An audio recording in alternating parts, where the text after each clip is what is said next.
Adolf Hitler Germany का तानाशाह था, जिसने 1933 से 1942 तक नाजी पार्टी के नेता के रूप में शासन किया। वह 20 अप्रैल 1889 को ऑस्ट्रिया में पैदा हुआ था और बाद में जर्मनी आकर राजनीति में सक्रिय हुआ। हिटलर ने 1920 के दशक में जर्मन वर्कर्स पार्टी को नाजी पार्टी में बदल दिया और अपने विचारों में आर्य जाति की श्रेष्ठता और यहूदियों के प्रति घृणा को मुख्य आधार बनाया।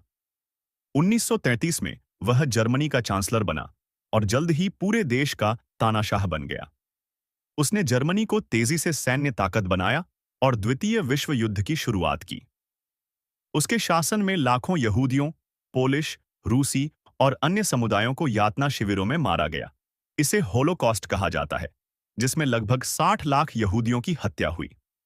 हिटलर का सपना था कि जर्मनी पूरी दुनिया पर राज करे, लेकिन 1942 में जब जर्मनी की हार निश्चित हो गई, तो उसने 30 अप्रैल 1942 को बर्लिन में आत्महत्या कर ली।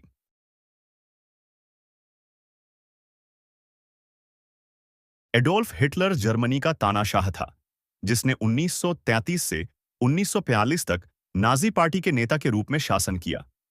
वह 20 अप्रैल 1889 को ऑस्ट्रिया में पैदा हुआ था और बाद में जर्मनी आकर राजनीति में सक्रिय हुआ।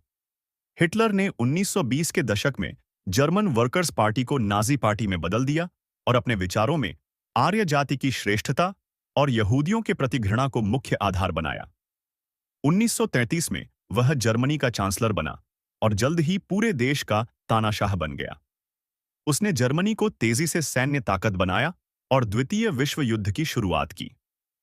उसके शासन में लाखों यहूदियों, पोलिश, रूसी और अन्य समुदायों को यातना शिविरों में मारा गया। इसे होलोकॉस्ट कहा जाता है, जिसमें लगभग 60 लाख यहूदियों की हत्या हुई। हिटलर का सपना था कि जर्मनी पूरी दुनिया पर राज करे, लेकिन 1942 में जब जर्मनी की हार निश्चित हो गई, तो उसने 30 अप्रैल 1942 को बर्लिन में आत्महत्या कर ली।